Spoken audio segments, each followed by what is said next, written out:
Hello and welcome to BPTI powered by Abhimanyu IAS. My name is Niharika Walia और मैं आज आपके साथ में हूँ एचआरएम की क्लास के लिए। आज हम ईएसआईसी 2021 के एचआरएम के पोर्शन को आगे पढ़ने वाले हैं। I have taken up the next level जो हमारे लिए एम्प्लॉयमेंट के पोर्शन के लिए बहुत इंपॉर्टेंट होता है, that is called motivation. Motivation यानी वो फीलिंग जो एक ऑर्गेनाइजेशन के लिए बहुत ज़्यादा इंपॉर्टेंट होती है, क्योंकि याद रखिए एम्प्लॉयज़ जब तक अपने आप को मोटिवेटेड फील नहीं करते, they don't feel motivated enough that they need to work with the organization. Why would they work for the particular organization? अब ये दोनों तरीके से होता है, ये तो फाइनेंशियल भी है, नॉन फाइनेंशियल भी है। कुछ लोगों के लिए पैसा बहुत इंपॉर्टेंट होता है, कुछ लोगों के लिए करियर ग्रोथ ज़्यादा इंपॉर्टेंट होती है।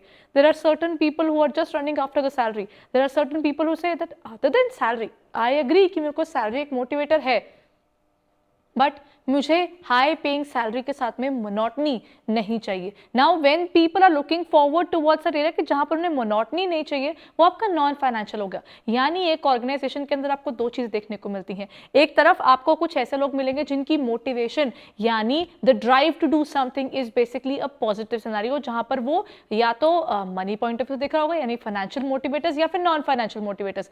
अलॉन्ग विद दैट एक तरह का और मोटिवेटर होता है जिसे हम कहते हैं एक्सट्रिंसिक और इंट्रिंसिक।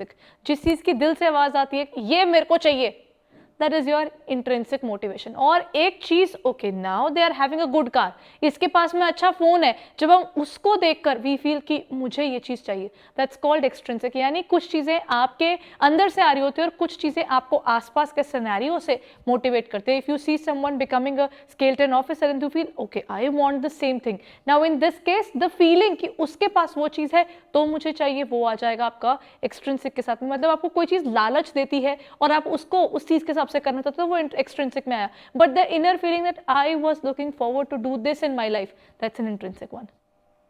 ठीक है, एक्सटर्नल फैक्टर्स में सैलरी, कार, जो आपके पास फैसिलिटीज हैं, वो सब आपके एक्सट्रिंसिक है। लेकिन अंदर से आवाज आना कि I just want to do this for my family, ये चीज मैं इससे करती हूँ क्योंकि मुझे ये सेटिस्फैक्शन देता है, that's intrinsic. So when we look forward to the UPSC ESIC examination, हमारा कंप्लीट कोर्स शुरू हो चुका है। The complete course of ESIC DD had started on 12th of September 2021 और इसके अंदर हमारे काफी अभी सेक्शंस कवर किए जा चुके हैं फॉर दिस पर्टिकुलर एग्जामिनेशन। अभी if you haven't looked forward to it then kindly go ahead and go ahead, demo class लेके देखिए, अगर आपको सही लगती है तो इसके ऊपर आप जा सकते हैं।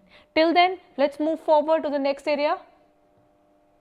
आज का पहला हिस्सा यानी हम बात करेंगे डिफरेंट। देखिए मोटिवेशन एक बिहेवियर होता है, मतलब कोई चीज़ मुझे अच्छी लग सकती है, कोई चीज़ मुझे बुरी लग सकती है, सेम चीज़ आपके साथ भी होगी। तो जब हम चीज़ों का अच्छा या बुरा लगने से लिंक कर देते हैं तो हम उसको यहाँ पर कवर करते हैं। Now let's start with that. Hawthorne studies is related to which stage of the organizational behavior evolution? जब हम एक OB यानी organizational के behavior को define करने चलते हैं, उस समय पर Hawthorne studies कहाँ आती है? क्या ये industrial revolution से linked है, या फिर ये scientific management से linked है, या फिर ये organizational behavior से linked है, या फिर हम इसको human resource यानी HR से link करके चलते हैं? किस तरफ हम रिलेट करेंगे हॉथॉर्न स्टडीज को? When we look forward to the Hawthorne studies, ये एक स्पेसिफिक स्टडीज कहती है कि जब तक आप किसी के ऊपर ध्यान दे रहे होते हो ना, then they show you a good amount of you can say positivity. ये मैंने आपको कहीं ना कहीं क्लासेस में बताया भी हुआ है कि जब example let's talk about me there. When I was a kid, probably in my 9th or 10th, I stopped believing making notes. मतलब अगर टीचर बोलते भी थे तो अगर नोटबुक नहीं चेक होगी तो मोस्ट प्रोबेबली मेरे नोट्स नहीं बने होंगे। अगर तो टीचर नोटबुक चेक करते होंगे तो डेफिनेटली बने होंगे। I was someone who used to write in the books. तो अगर नोटबुक नहीं चेक हो रही तो नहीं करते, छोड़ो। सेम चीज़ जब हम काम कर रहे होते हैं, जब हमारे सीनियर्स हमारी रिपोर्ट्स की तरफ, हमारी वर्किंग की तरफ नजर रखते हैं। For example if somebody comes to me and tells me that Niharika you are not doing anything today, I said no sir, मैंने आज रिपोर्ट में ये कर दिया, ये कर दिया, ये कर दिया, आज मैंने ये भी खत्म किया, वो भी खत्म किया। And if he asks me every single day, I will be worried कि मैंने हर दिन में क्या किया होगा, मुझे वो सबमिट जरूर करना है। So that is what as a training, even जब मैं ट्रेनिंग में थी तो वहां पर भी I use to note down, I use to make a diary जिसमें लिखा हुआ है कि आज मैंने ये काम किया है। Now this is the part of being productive there. ये चीज़ ना एक पर्टिकुलर स्टडीज के अंदर किया गया, that is the Hawthorne studies. तो लेट्स अंडरस्टैंड इसका हॉथॉर्न स्टडीज कैसे बना।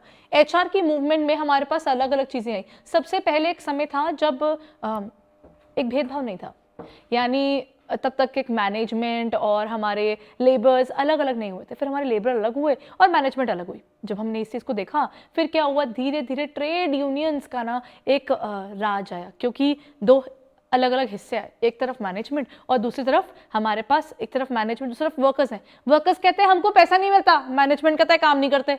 बस इसी लड़ाई के अंदर ट्रेड यूनियंस बनकर आ गए। देन फिलोसफी ऑफ ह्यूमैनिज्म, यानी ये कहीं ना कहीं निकल कर आया कि जो हमारे साथ काम कर रहे हैं वो मशीन नहीं है।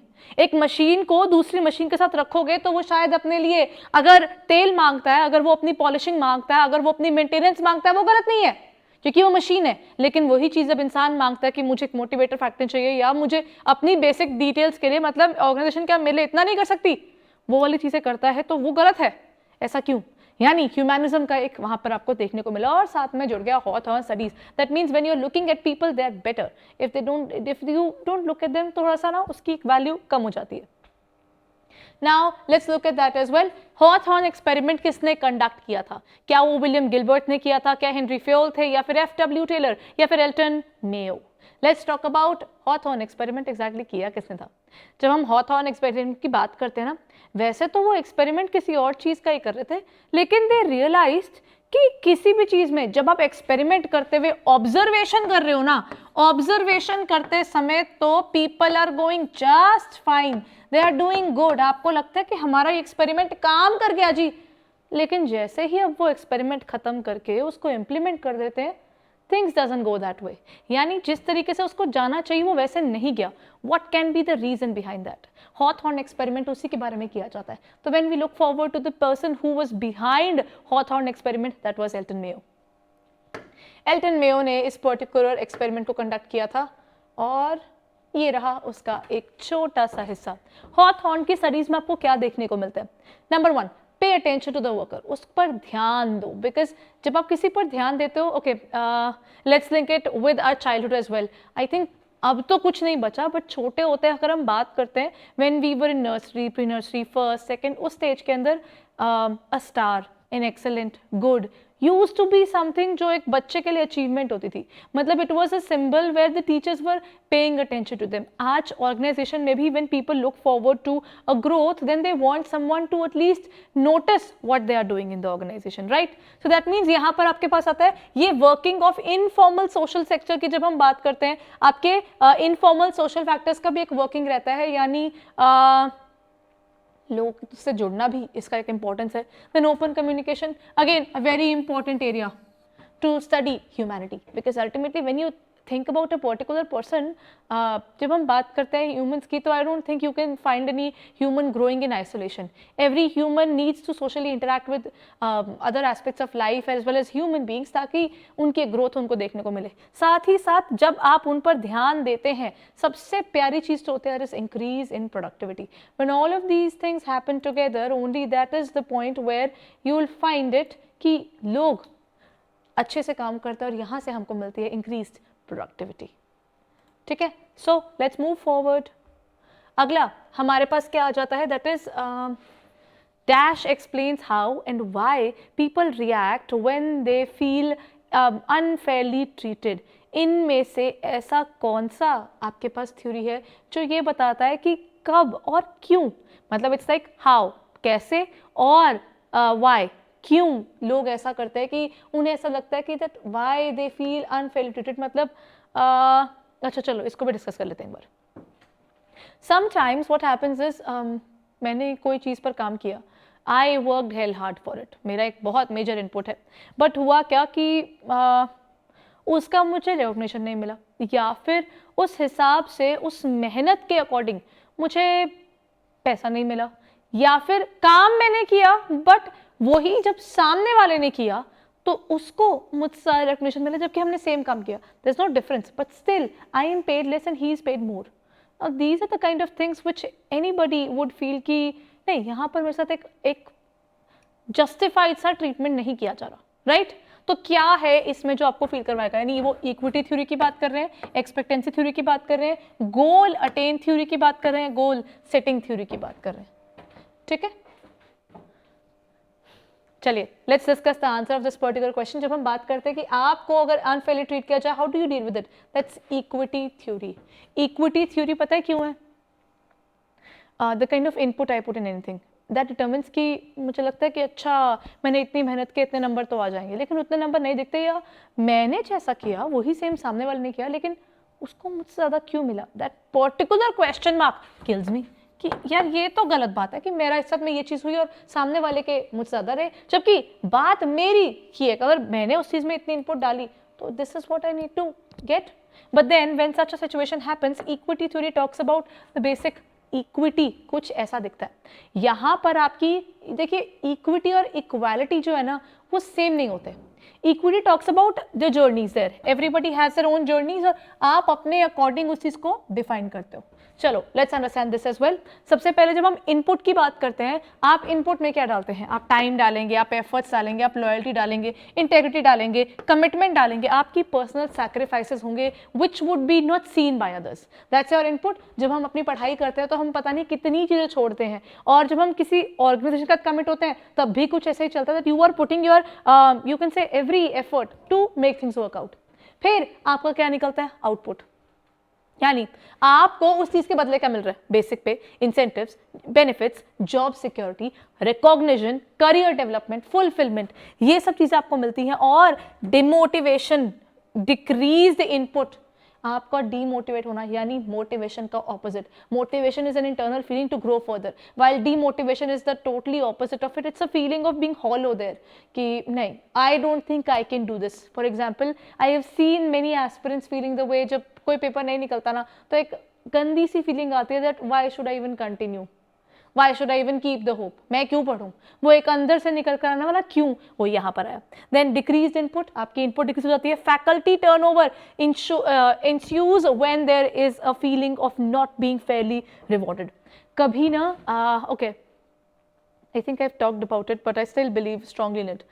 Narayan Murthy ji, the person who is the founder of Infosys, there's a particular famous quote जो वो कहते हैं कि every day your asset walks out of the organization, you need to make sure that they come back in the morning. यानी उस particular चीज़ में वो ये कहते हैं कि हर रोज़, हर शाम को आपका एक एसेट बाहर निकलता है. अब वो वापस सुबह आए वो आप पर डिपेंड करेगा. और सोचिए, अगर मैं एक ऑर्गेनाइजेशन में काम कर रही हूँ और मैं देख रही हूँ यहाँ से मेरे इधर वाले जो बैठा था वो चला गया, ही सेड कि मेरे साथ फेयर ट्रीटमेंट नहीं होता, ही लेफ्ट. देन आई सॉ इधर जो बैठा था वो भी चला गया बिकॉज ही सेड मेरे साथ भी अनफेयर ट्रीटमेंट होता है. ऐसे करते करते जब मेरी आसपास के ही, मेरे पीयर ग्रुप में से ही 6-7 लोग निकल गए, फिर मेरे दिमाग में वो क्वेश्चन बहुत ज़्यादा स्ट्रांगली उठेगा कि अब तक तो नहीं हुआ मेरे साथ ऐसा, लेकिन क्या फ्यूचर में ऐसा हो सकता है? एम्प्लॉइज के मन में ये वाली जो फीलिंग है, that is also part of the equity there. ठीक है, इक्विटी का मतलब जितना वो इनपुट डाल रहे हैं, जब तक उनको उसका आउटपुट मिलता है वैसा का वैसा. जैसे जब हम पढ़ाई करते हैं, हम जितनी मेहनत की उतनी मेहनत हमको मिल जाती है तो वो पर्टिकुलर पर्सन हो जाता है शांत. लेकिन अगर वो नहीं मिलती तो वो अपने मन में इतने क्वेश्चन लेकर बैठा होता है. That is the problem which would occur here. ठीक है, तो let's move forward to the next question there. Then as per dash behaviour, ऐसा बिहेवियर जहां पर आपके पास क्या होता है, is not the outcome of the stimulus alone. यानी ये पर्टिकुलर बिहेवियर एक स्टिमुलस से नहीं होता. स्टिमुलस कैसे हो सकता है? Stimulus is basically the one जिसको देखकर हम रिएक्ट करते हैं. कैटलिस्ट होता है जिससे आप उस चीज को लेकर मूव करते हैं. You think about that particular thing. For example, if I love chocolates, तो मेरे आसपास कहीं होगा तो मैं बैठी भी होंगी या थकी भी होंगी, बट मेरे सामने चॉकलेट रख दी गई है, I will walk to that particular place और जाकर अपने लिए उठाऊंगी. Now that particular chocolate here would be the stimulus for me, जिससे मैं मूव करूंगी, उस तरफ जाऊंगी. But it is an outcome which also depends upon the contingent environmental consequences of a particular behaviour. यानी ये सिर्फ उस पर्टिकुलर स्टिमुलस पर डिपेंड नहीं करता, उस स्टिमुलस के साथ जुड़े हुए आपके इन्वायरमेंटल कॉन्सिक्वेंसेस पर भी होता है. कंटिंजेंट बिहेवियर यानी the behaviour which is subjected to uncertainty. Then, is it basically behavioristic framework, cognitive framework, Sinner framework, or you can call it the behavior theory? जब हम ऐसे as per dash इसके according behaviour अकेला नहीं है, उसके साथ में कंटिंजेंट एनवायरनमेंट का भी एक हिस्सा जुड़ जाता है उसके बिहेवियर के रिगार्डिंग. वैसे जब हम इसके बारे में बात करते हैं ना, इसके क्वेश्चन में ही इसका आंसर कहीं ना कहीं लिखा हुआ है. इसका जो आंसर निकल कर आ जाता है that is basically behaviouristic framework. ठीक है, हम इसके अंदर बिहेवियरिस्टिक फ्रेमवर्क को काउंट करते हैं, बिकॉज जब हम बात करते हैं बिहेवियरिस्टिक फ्रेमवर्क की, इसके जो रूट्स हैं वो ह्यूमन बिहेवियर के साथ में जुड़ते हैं। इनका जो ट्रेस है that is something which you will find as per Ivan Pavlov and John Watson. इन्होंने कहीं ना कहीं उसको डिफाइन किया था। Basically he was studying on dogs. उन्होंने वहाँ पर नोटिस किया था कि किस तरीके से दे रिएक्ट जब उन्हें भूख लगती है। तो उन्होंने एक घंटी रखी हुई थी कि जब उसे भूख लगेगी तो देन उसको आइडिया होना चाहिए कि घंटी बजती है तो उसे खाना मिलता है। कुछ इस तरह का उन्होंने एक एक्सपेरिमेंट किया था ह्यूमंस के ऊपर। तो this is where he found that behaviouristic framework plays a very important role to understand. और ये कंटिंजेंट एनवायरनमेंट, आपके एनवायरनमेंट पर भी डिपेंड करता है, सिर्फ आपके स्टिमुलस पर नहीं कि मुझे वो चीज़ पसंद है उस पर नहीं, लेकिन अपने एनवायरनमेंट को देखकर आपको अपना बिहेवियर चेंज करना होता है। और वो बिहेवियर उस तरीके से बदलता भी है, कंटिंजेंट होता है यानी। ठीक है, तो ये आ गया। These pioneering behaviourist stress the importance of dealing with observable behaviour. यानी अगर एक डॉग है और उस डॉग को दिखता है कि उसको खाना तब मिलता है जब घंटी बजती है, पहले तो उसको नहीं लगेगा, लेकिन उसके बाद जब भी घंटी बजेगी वो तभी उस चीज़ को ध्यान देगा। यानी इस केस में वो क्या कह देते हैं कि you need to look forward to the fact कि उस चीज़ में एग्जैक्टली होता क्या है। सो इस तरीके से हमारे पास बिहेवियरिस्टिक फ्रेमवर्क स्टडी किया जा सकता है किसी का भी, मतलब एक स्टिमुलस और उसके साथ में रिस्पॉन्स है, लेकिन उसने ये भी देखा कि घंटी बजने के बाद मिलता है तो ऑब्वियसली वहाँ पर घंटे का एक रोल जरूर होगा। यानी आपका ऑब्जर्वेबल या फिर आपका कंटिंजेंट जो बिहेवियरिस्टिक स्टैंडर्ड्स होते हैं they play a very important role. यानी सिर्फ आपका खुद का बिहेवियर नहीं, आसपास होने वाली चीज़ों पर भी हम ध्यान देते हैं। So that's what you can find out in this question. Now the next point is dash states that along with cognitive and external situation of the experience faced through the relevant past events determines what a person becomes and then will create an impact in subsequent behavior. इसको मैं कैसे define कर सकती हूँ?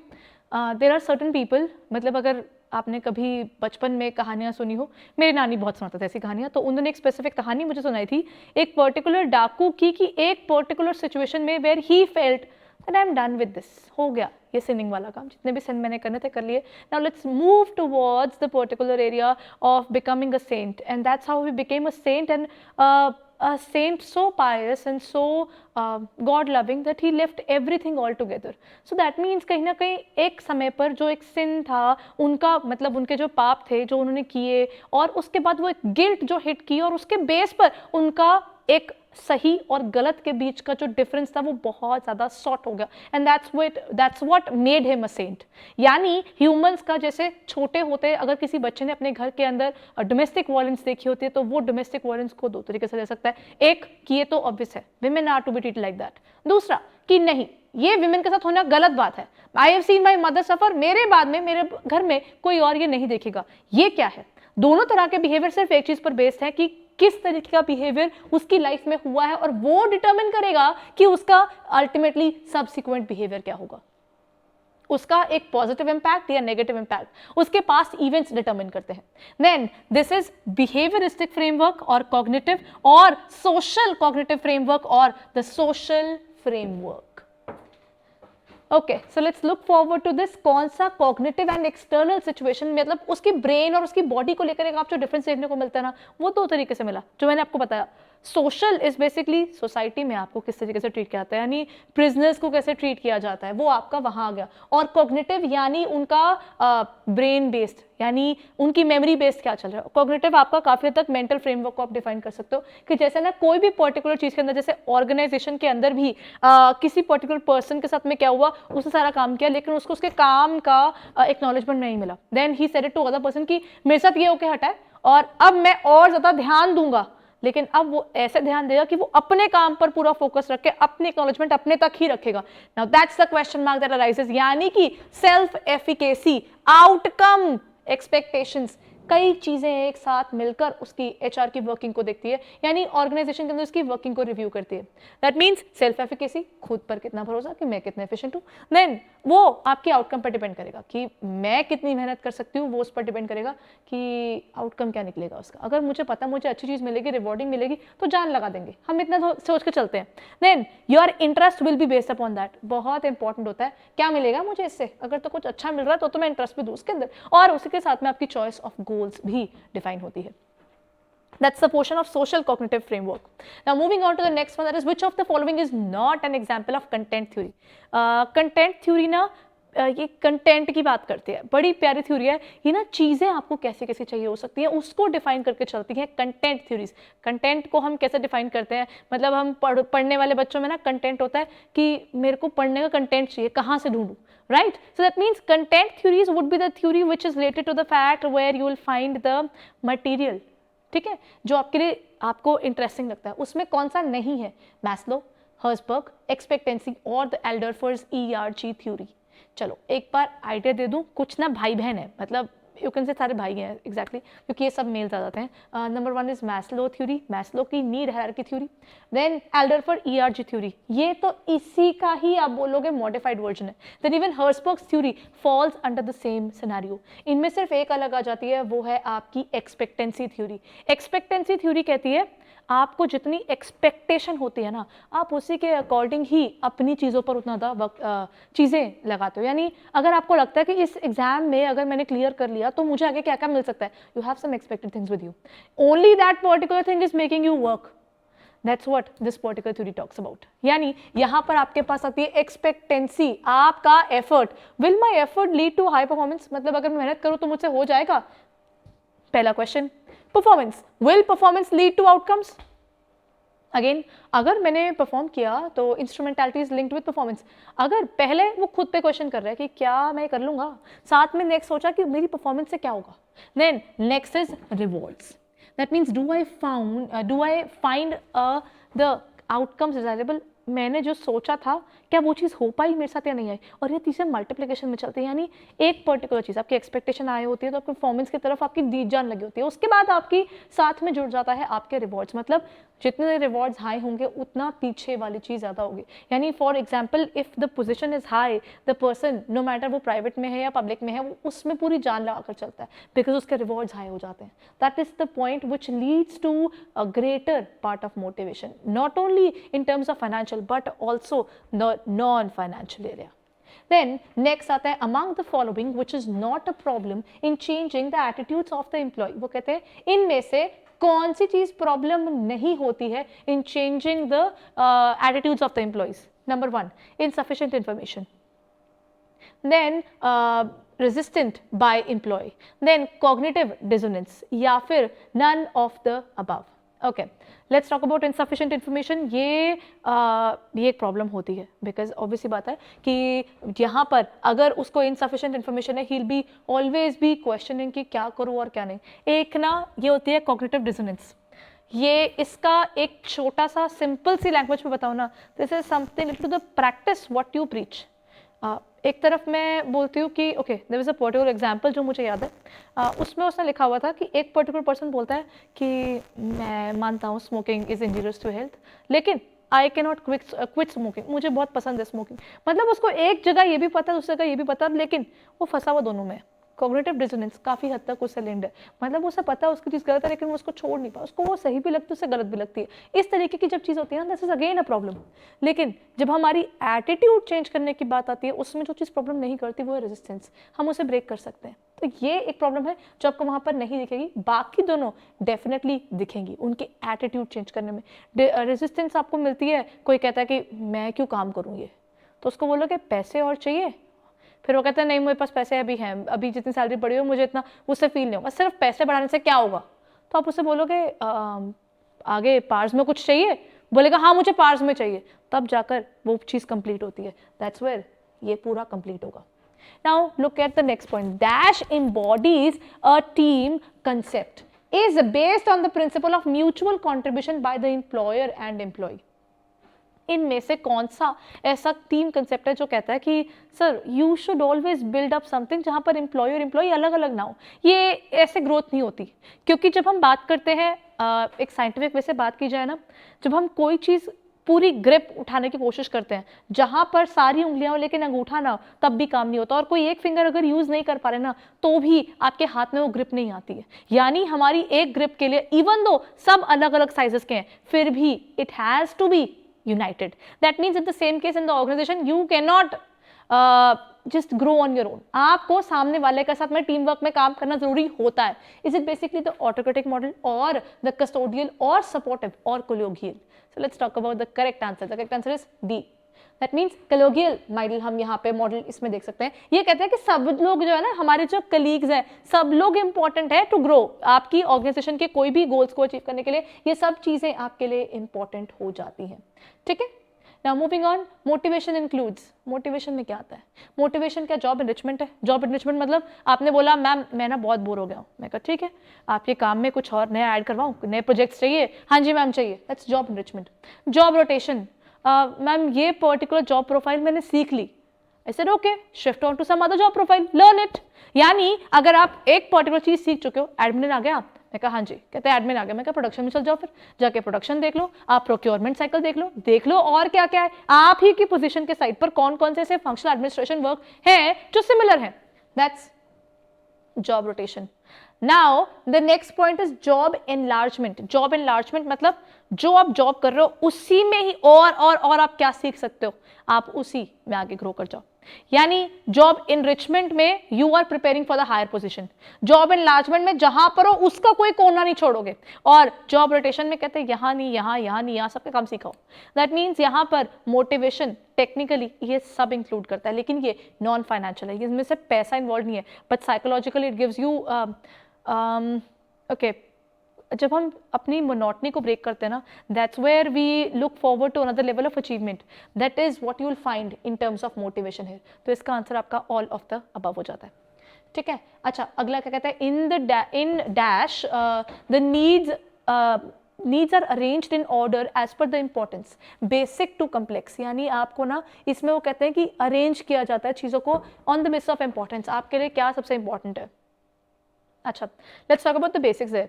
कोई बहुत गरीब person होगा, उसके जेब में कुछ भी नहीं है, मान लो वो बिल्कुल यू कैन से होमलेस भी है, उसके जेब में पैसे भी नहीं है और ग्रोथ है कुछ अभी दिख नहीं रहा। सबसे पहली चीज़ उसे पता है क्या चाहिए होगी? रात का खाना, रात को सर ढकने के लिए। यानी सबसे पहली चीज़ तो एक इंसान को चाहिए होती है, वो होती है रोटी, कपड़ा और मकान, food, shelter, clothing. Once he gets it, फिर वो कहता है अब मेरे पेट में खाना है, अब मेरे सर पे छत है, अब मैं अगले लेवल पे चाहता हूँ कि ये छत टिकी रहे, रोज़ के रोज़ मैं बदलता ना रहूँ, एक जगह मेरे पास आ जाए। यानी फिर वो सिक्योरिटी को ढूंढता है, फिर वो सोशल सिक्योरिटी ढूंढते ढूंढते, बिलोंगिंगनेस ढूंढते ढूंढते वो अपने लिए क्या करता है, he looks forward to the people with whom he can connect. Then उसकी एक सोशल बिलोंगिंगनेस होती है, ये सब मेरे दोस्त हैं, उनके बीच में I should be among the top. यानी सेल्फ एस्टीम की बात आ जाती है कि self esteem is basically linked with जितने लोग बैठे हैं, ठीक है लोग अच्छे हैं, but I want to be on the top. यानी सबसे पहले रोटी, कपड़ा, मकान, फिर उसकी सिक्योरिटी, फिर आपकी social belongingness, that the people around me I wish I had more friends. Then the next point that comes is among my friends I should be at the top. और अगर मैं अपने फ्रेंड्स में सबसे top पर हूँ तो उसके बाद नेक्स्ट पॉइंट वो पता है क्या कहता है? नेक्स्ट पॉइंट वो कहता है कि सब कुछ हो गया, क्या कर रहा हूँ लाइफ में, मैं सब कुछ तो पा चुका हूँ, अब अगला क्या करूँ, बस छोड़ दो लाइफ यहाँ पे? वो कहता है नहीं, now let's look forward to something else, that is called self actualisation. तो इनमें से कौन सा है जो बेसिक आपकी कॉम्प्लेक्स से चलता है? ये एंटायर पोर्शन जो मैंने आपको बताया वो है मैस्लो की नीड हायरार्की थ्योरी में। हायरार्की यानी सीढ़ी दर सीढ़ी, और हर सीढ़ी को आपको कवर करते हुए चलना होता है। जब हमारे पेट में खाना नहीं होता तो हम कुछ नहीं सोच सकते। बहुत बार ऐसा होता है that if you are hungry, आपका ब्रेन थोड़ी देर के लिए ना बिल्कुल शांत हो जाता है, बिकॉज बिना खाना खाए दिमाग नहीं चल रहा होता। बहुत बार लोग कहते हैं, बस कुछ ऐसा ही आपको यहाँ पर देखने को मिल जाता है। ठीक है, सो ये आपको देखने को मिलता है इसके अंदर। सो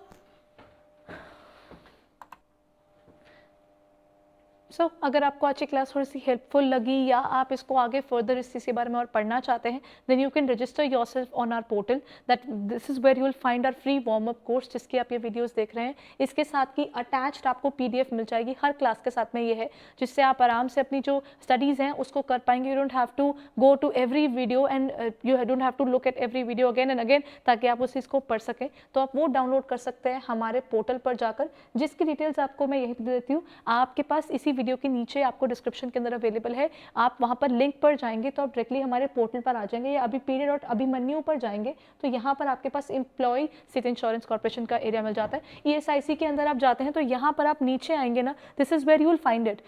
यहाँ पर देखिए डिटेल्स में आपके पास जब मेरी कोई क्लास होती है आपको सब चीज़ें यहाँ पर देखते हैं। ये अपकमिंग वीडियोज़ वाला एरिया है और यहाँ पर हमारा वार्म अप कोर्स है। आप वार्म अप कोर्स में जाते हैं, सीधा ही आपको वहीं लेकर जाएगा। तो वार्म अप कोर्स के अंदर आपके पास यहाँ पर अवेलेबल होती है मेरी किस दिन कौन सी क्लास है, और हर क्लास के साथ में अटैच्ड आपको PDF भी मिलेगी, which will further help you to study. सीधा वॉच रिकॉर्डिंग पर अगर आप क्लिक करेंगे, अगर आपने इसको अभी तक सब्सक्राइब नहीं किया तो नीचे आपके पास 100% का ना क्लिक 100% एंड अवेल डिस्काउंट वाला एक पोर्शन बना होता है, उस पर क्लिक कर दीजिए और उसके बाद ना आप इसको डाउनलोड कर पाएंगे। मेरी फर्स्ट क्लास थी, इसकी पीडीएफ यहाँ पर नीचे अटैच्ड है, आप यहाँ से उसको डाउनलोड कर पाएंगे। इनको सेव करके रख लीजिए और रैदर इनके साथ में ना एडिशनल पॉइंट्स जो आप पढ़ते हैं उसको डाउनलोड के साथ में लिखते भी चलिए इसके अंदर ही, ताकि आपके पास वो डिटेल्स नोट होती जाए और आपका कंटेंट इकट्ठा हो जाए कि जब पेपर आएगा यही पढ़ना है प्रैक्टिस के लिए। So keep on working hard guys, मिलते हैं अगली क्लास में।